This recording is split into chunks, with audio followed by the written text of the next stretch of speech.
palalakasin pa ng Department of Health ang pagpapatupad ng Mandatory Basic Immunization Act na nagbibigay ng libreng bakuna sa mga sanggol at bata para makaiwas sa mga sakit.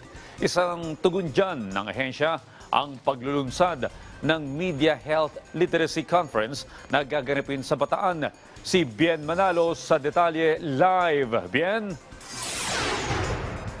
Audrey, tatalakayin sa Media Health Literacy Conference ng Department of Health sa Bataan ang pagpapaigting ng immunization program ng kagawaran na magbibigay ng libreng bakuna laban sa iba't ibang sakit, kabilang na ang human papilloma virus.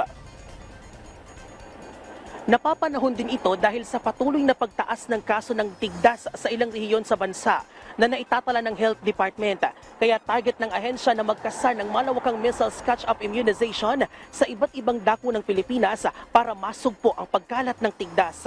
Bagamat lubhang nakakahawa, mapipigilan naman ang pagkalat ng tigdas sa pamamagitan ng bakuna at iba yung pagpapanatili ng kalinisan ng katawan at kapaligiran. Hinihikayat din ng kagawaran at maging ng lokal na pamahalaan ng publiko na bisitahin ang pinakamalapit na health center sa kanilang lugar para sa karagdagang impormasyon tungkol sa libreng bakuna. Alinsunod na rin ito sa adhikain ng administrasyon ni Pangulong Ferdinand R. Marcos Jr. na mas palakasin ang sektor ng kalusugan. Katunayan, kasama sa e-priority programs ng Department of Health ang pagpapaigting ng bakunahan. Pag-uusapan din ang vaccine hesitancy.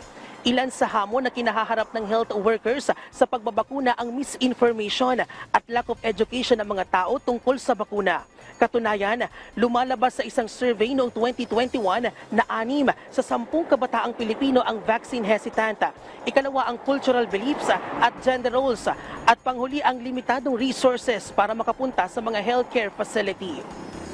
Audrey, dahil dito pinalalakas pa ng pamahalaan ang Mandatory Basic Immunization Act na magbibigay ng libreng bakuna sa mga sanggol at mga bata edad 5 taong gulang sa lahat yan ng government hospital at health center sa buong bansa. At yan ang update. Balik sa iyo, Audrey.